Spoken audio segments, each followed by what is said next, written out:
Tonight's rewrite. Republican presidential candidate, former senator, and Google star Rick Santorum is staking out the far right in the campaign in hopes of winning what he calls culture wars. At a campaign stop in Iowa yesterday at a so-called crisis pregnancy center called Informed Choices, which only offers women one choice, motherhood, Santorum said this. When I was leading the charge on partial birth abortion, several members came forward and said, why don't we just ban all abortions? They wanted a health exception, which of course is a phony exception, which would make the ban ineffective.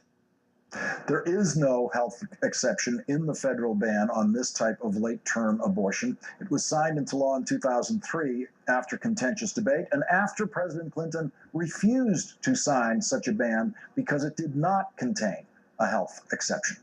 Mr. Santorum believed then, as he believes now, that a health exception was a loophole that women and doctors would exploit, making the law meaningless. He believed then, as he believes now, late-term abortion is never medically necessary. And during debate on the bill back in March of 2003, then Senator Santorum asked for an example.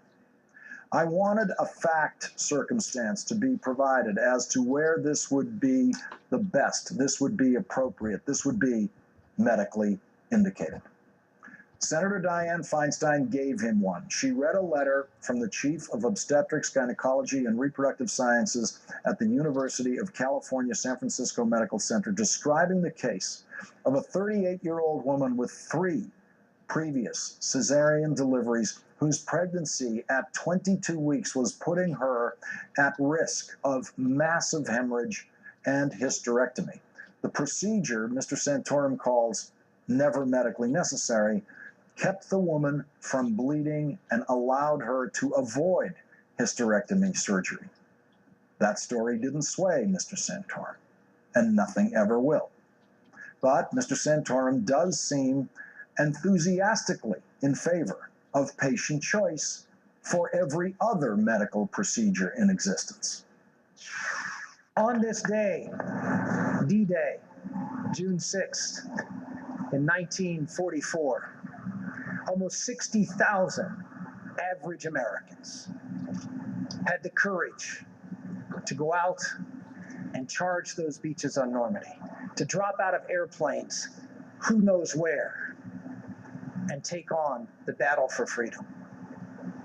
Average Americans, the very Americans that our government now and this president does not trust to make a decision on your health care plan, those Americans risked everything so they could make that decision on their health care plan.